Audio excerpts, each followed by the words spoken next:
Look who's sharing our morning with us. Walter Valentino Liberace. Well, hello, Lita. How are you? I am wonderful now that I have met you. He's been in showbiz for 4 decades.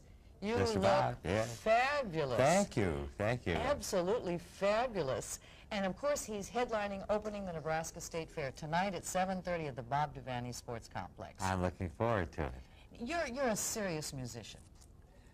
I began as a serious musician, Your yes. entire family involved in music. You're one of 4 children. That's right. Didn't they all play, and your mom and dad? Yes, they both played, yes. My mother was a pianist. My father played the French horn. George played the violin. My sister played the piano. And I played the piano after them. And then my kid brother, who passed away about 10 years ago, was the only member in the family that wasn't a musician. He was a film editor. Oh. But he's the only one in the family who ever won an Oscar for his film editing. He worked on The Giant, the movie The Giant. They got a film Oscar for that. Well, who was the pushing force in the family? I was. Yeah, but when you were little, I mean, you started playing the piano I had to sell early. my parents on the fact that I wanted to play the piano because there was so much music in the family that it wasn't exciting to have another member of the family take an interest in music. And it was during the Depression years when music didn't have a very bright outlook. So my parents really tried to discourage me, in fact, to get into something else that would be more permanent, you know. What did they want you to do? Well, my mother had relatives who were undertakers, and that was a thriving.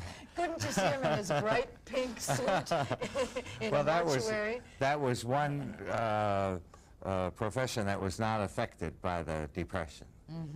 People die, and then they need undertakers.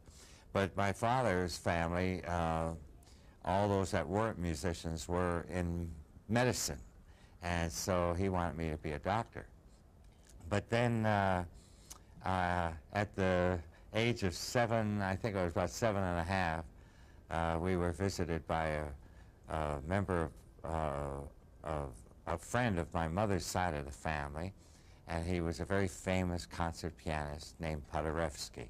And Paderewski encouraged my parents to allow me to continue my musical education. Well, I know you soloed with the Symphony in Chicago at 14. 16, actually. 16. Yeah, every time the story is told, it gets a little younger, but I was 16, actually. But that's young enough to do that. Yes. So obviously he was very, very serious about the whole thing. At what point did you decide, hey, we're going to turn this little humor and put some pizzazz and put some showbiz into it? Well, I always liked to meet the members of my audience, even when I was concert pianist. I used to talk to my audience, and at the end of the concert ask for requests. And that's how it turned into what eventually became my style of performing. Invariably, people would ask for popular songs for requests, and I'd play them. So I became known as the concert pianist who played popular encores. And that put me into the supper clubs, which were very popular during the 40s. And then from the supper clubs, I went into television. Yes, and that was the turning point in my life. Well, really. I know you work the audience so well, Lee. Do you look for a particular kind of a person in the audience that you know from whom you're going to get some kind of response, or do you just grab anybody? Well, actually, the people in my audience comprise a cross-section of age groups. I think they're mostly family oriented audiences, young and old and in between, and I keep growing into new generations, which is very healthy. And I really don't have a cult following. I have a great mixture in my audience of types and peoples. I have a lot of men who come to my concerts under protest, but they're the first ones to want to shake my hand at the end. And I love that kind of an audience because it's a challenge, and I like to think of certain people in my audience that I have to convert, you know. And particularly the men in my audience. After all, I walk out in fur coats and jewels and all that, but I play it for laughs, and the men like that. I don't take it seriously. And I think the fact that I inject a lot of humor in my performance is what makes it appeal to all the different age groups. Well, speaking of your television show, it started, what, 1952? Yes. And, of course, he won 2 Emmys for doing it, so it was pretty well executed, I would say.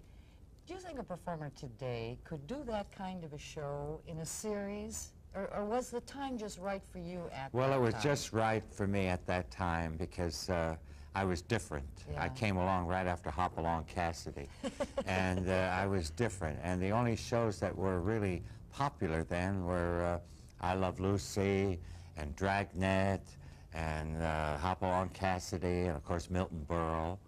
And I was different, and I was the only one of a kind, you know. And so I kind of enjoyed a niche on television that was all my very own. And but now I think to do a series like that now would be a little bit dangerous, because I think overexposure on television now shortens careers rather than makes them longer. And I'm in my 36th year in show business now, and I don't want to do anything to shorten it. Don't change. Who designs your clothing? Michael Travis does my stage wardrobe, my stage costumes, and they're outrageous and very expensive. It's become a very expensive joke. Do you get to take those off your income tax, your Yes, clothing? those I can, but not these. These are street clothes. You know, I tried to take something off my income tax once by asking my CPA, and he used you as an example. When I was saying, well, I had to buy this dress for television, he said, can you wear the dress in the street? And I said, yes. He said, then you can't take it off your income tax. If you were Liberace and you got some outrageous costume for the stage, and for the stage exclusively, then you can take it off your income tax. Well, that's a point I had to prove with the IRS. And in fact, many years ago, they did challenge me. And I wore one of my most flamboyant outfits to the IRS offices.